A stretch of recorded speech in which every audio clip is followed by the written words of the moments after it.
Lanjut. Ya. Kalau kata Bung Tobas tadi, kalau Marco cerita tentang tata kota sudah tidak diragukan lagi. Saya kalau Cepopong cerita masa lalu saya juga tidak meragukan. Sesuai dengan usianya, Cek ya. Baik, saya ke Bung Hasan lagi. Tadi dicontohkan dengan Ali Sadikin. Ini contoh yang menarik sebetulnya.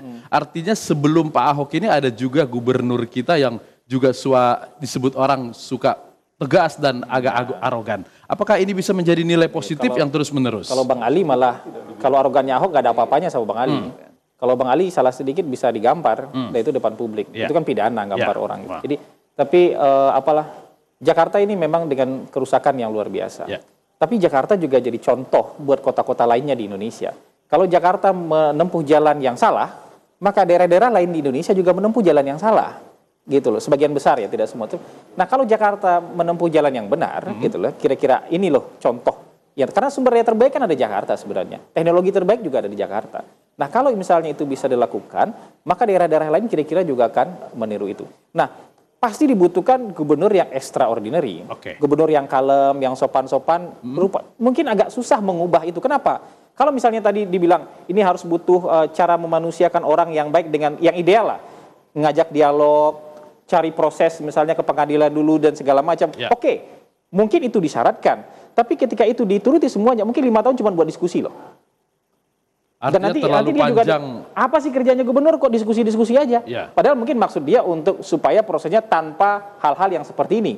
Tanpa hal yang sifatnya arogan, memaksakan dan segala macam. Tapi ini pilihan lah. Pilihan apakah kemudian kita harus menata kota ini dengan segera agar masyarakat juga bisa paham, oh ya, kalau menjadi warga kota kita harus seperti ini loh. Ada lokasi buat ini, ada lokasi buat ini.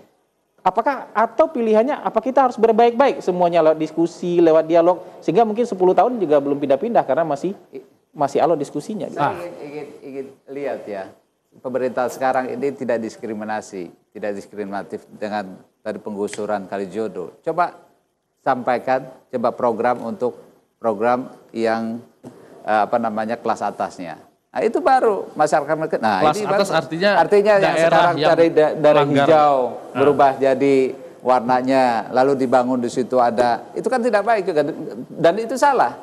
Nah, apa yang dilakukan oleh pemerintah sekarang? Kan belum.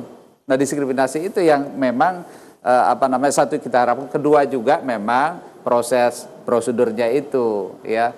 Ini kan masyarakat apa yang disampaikan Pak Marco itu. Orang kalau tinggal di situ sekian lama itu kan harusnya punya hak juga, hak hidup, hak untuk menempati, punya hak tinggal gitu. Jadi jangan digusur begitu aja, dikasih tempat, tetapi juga paling 1-2 tahun setelah itu mau apa gitu, ya kan? Tidak ada solusi yang berkelanjutan. Kalau Ahok bilang begini, saya akan menggusur semuanya, tapi beri saya waktu 2 periode. Jadi dia membalik keadaan, gimana? Gusur dulu yang sekarang ya, yang memang harus itu yang lahan hijau ya. Kasih contoh ya, tadi Pak Marco bilang di daerah-daerah pinggiran dan juga daerah Pluit dan daerah mana yang memang itu juga tidak benar, menyalahi aturan. Harus juga dilaksanakan itu. Oke. Gimana Bung? Gini, kita sebagai warga tentu punya keinginan banyak. Harapannya Bang, maunya ini, maunya itu, gusur mall yang berdiri di atas lahan hijau, gusur ini, maunya seperti itu. Tapi nggak cukup 5 tahun. Pertama soal waktu, ya, tapi juga soal strategi pembangunan. Ya, strategi bagaimana menjalankan pemerintahan ini, strategi bagaimana kemudian membuat semuanya bisa tereksekusi dan berjalan dengan lancar. Ya.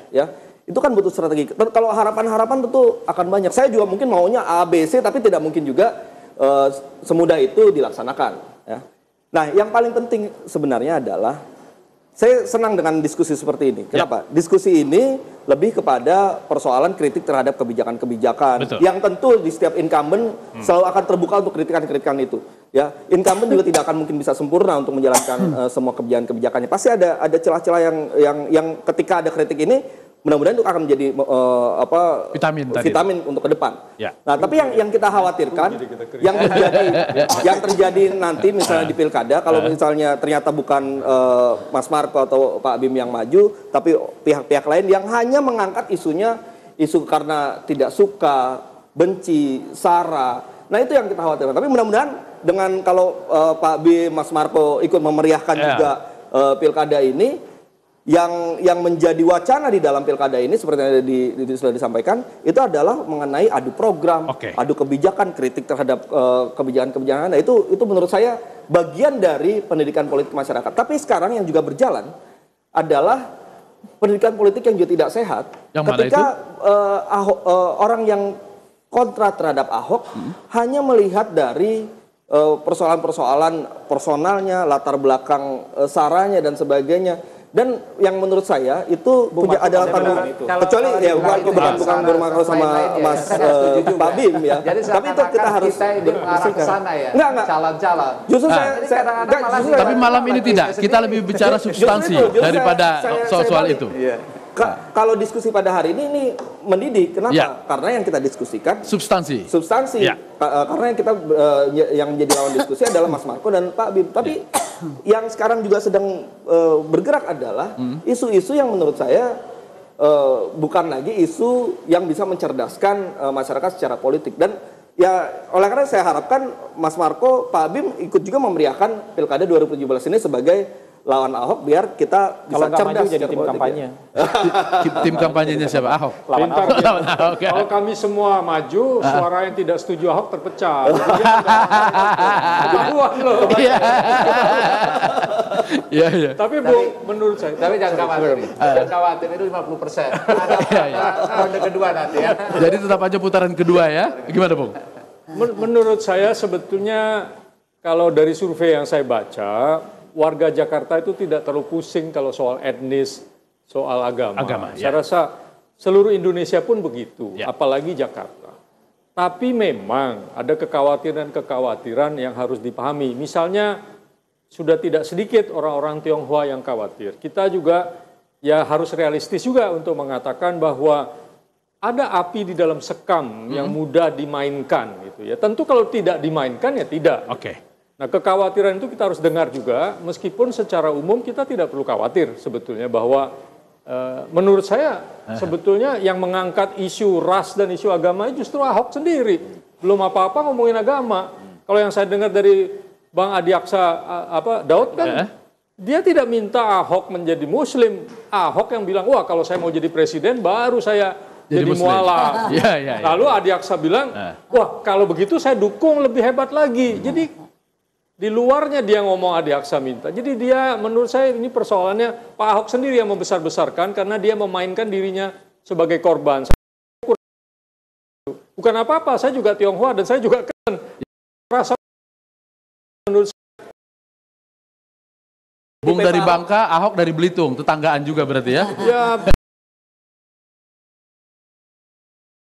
Victim ingin menempatkan diri sebagai korban, saya pikir itu juga keliru kalau menganggap bahwa itu ada gimmicknya Pak Ahok untuk dilihat sebagai korban. Itu Pak Ahok nggak peduli mau dianggap sebagai orang yang bodoh amat dia. Nah itulah yang sekarang juga kita butuhkan untuk Jakarta sekali lagi pada saat ini. Sebagai orang yang sering survei, apakah soal-soal kemudian religi itu memang di Jakarta menjadi persoalan? Angkanya tidak sebesar yang kita khawatirkan. Mungkin sekitar 30% masih ada. Dan mungkin orang-orang itu memang dengan alasan apapun tidak akan milih Ahok. Kecuali angka Ahok bisa lebih tinggi dari itu kalau orang-orang itu tidak datang ke TPS kemudian tidak ikut memilih. Maka angka Ahok akan jauh lebih tinggi. Nah tapi menurut saya gini, yang menyehatkan hari ini adalah tidak ada satupun pihak yang bisa memonopoli informasi. Ahok tidak bisa monopoli informasi. Tapi yang menjadi lawan Ahok yang tidak suka sama Ahok juga tidak bisa monopoli informasi. Karena sekarang sumber informasi di Jakarta banyak sekali. Tidak hanya media-media mainstream, tidak hanya televisi, tidak hanya media online. Tapi bahkan sosial media juga bisa jadi itu. Ketika misalnya Bung Marco tidak difasilitasi misalnya di dalam media-media mainstream. Ada wadah, ada channel untuk menyuarakan apa yang jadi pikirannya. Dan itu mungkin dibaca jauh lebih banyak daripada orang yang baca media mainstream.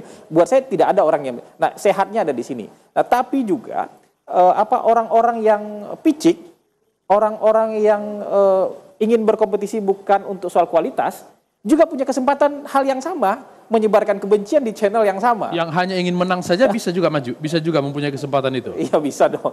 Iya, menebarkan kebencian di tempat yang sama, menebarkan isu-isu yang tidak punya kaitan sama sekali dengan kualifikasi dan kualitas orang juga di channel yang sama. Nah ini sebenarnya yang memelihara hal yang disebut oleh Bung Tobas tadi, hal-hal yang tidak sehat dalam pilkada. Tapi saya sebenarnya sama sekali tidak khawatir karena angkanya makin lama makin. Artinya kalau ada orang yang merasa ingin menang menggunakan isu etnisitas dan religiositas, jangan coba-coba.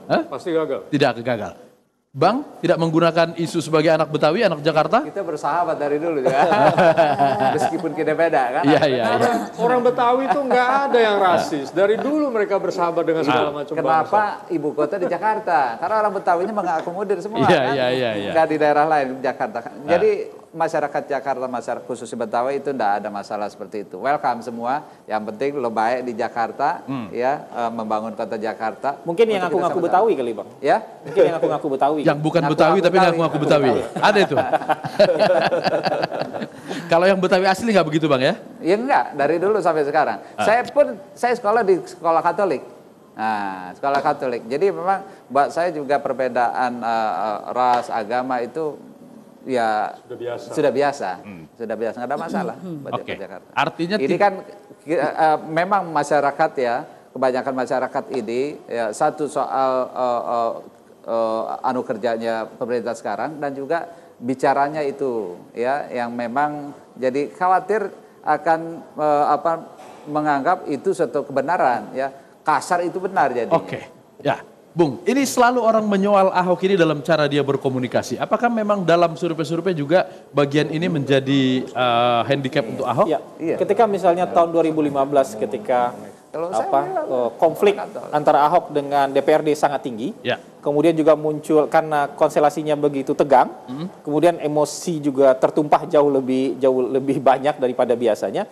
Memang waktu itu yang menjadi konsen masyarakat terhadap Ahok adalah soal pemilihan kosakata. Dan survei kita tahun 2015 menunjukkan hal yang itu. Tapi ketika perjalanan waktu sampai hari ini Ahok sudah jauh berkurang sekali. Itu suatu hal yang justru buat saya itu masukan vitamin yang kritik ketika sama Ahok, ketika itu dilakukan oleh Ahok jadi nilai positif buat Ahok. Jauh berkurang, bukan karena kemudian warga menerima sudah menjadi biasa ucapan-ucapan itu. Jauh berkurang karena kita tidak mendengar kata-kata yang seperti itu lagi. Cuman masyarakat sekarang merasa fine dengan karakter dia. Dengan karakternya yang keras, yang meledak-ledak, yang pemarah. Cuman masyarakat tidak mau terima kata-kata seperti yang waktu itu aja. Yang dulu sampai. Dan makanya buat saya itu vitamin karena ketika dia berubah, yang diuntungkan Ahok kok. Iya. Artinya kalau Pak Ahok tetap saja menerima masukan dan menganggap itu sebagai persoalan tentu saja. Saya tidak tahu, bisa jadi. Karena buat saya ketika banyak pihak yang melakukan tidak bisa kemudian dia tutup kuping. Tidak bisa ditutup kuping. Wah, kalau ini jadi masalah, buat dia harus dia perbaiki.